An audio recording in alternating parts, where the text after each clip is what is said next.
điện thoại 30-40 triệu đồng để làm rẻ. Không phải vì cần, vì mình muốn cảm thấy mình xứng đáng. Em thấy bàn tay em phải được Morgan không dễ nói rồi, người nghèo thường chi tiêu để trông giống người giàu, còn người giàu thì thực ra không cần chứng minh gì cả.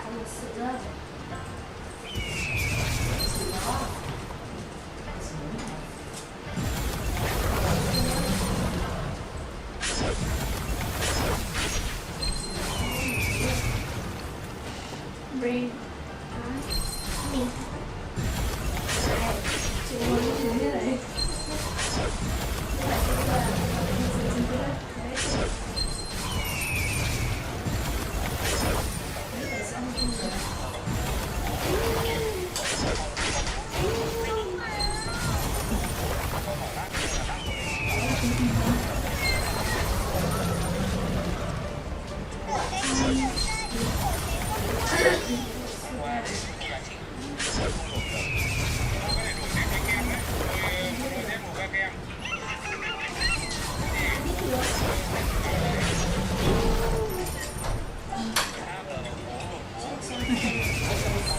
Con vô đủ yêu.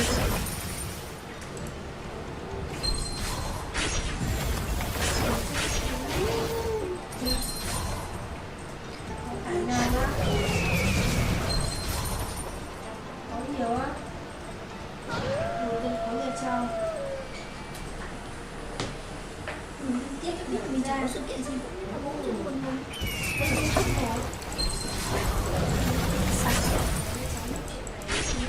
Thường có sự kiện gì nào trên đó chúng mình gọi Nó chân thì nó bền mà, làm 3 tháng em chơi làm 3-4 tháng.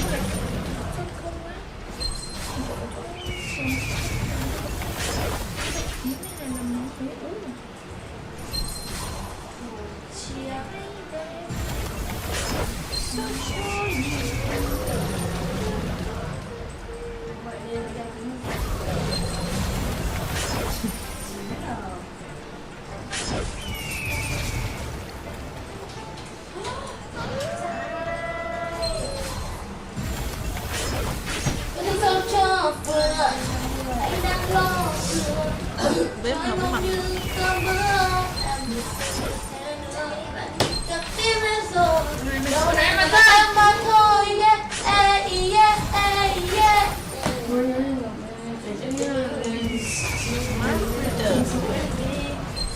Nó nhớ em cực kỳ.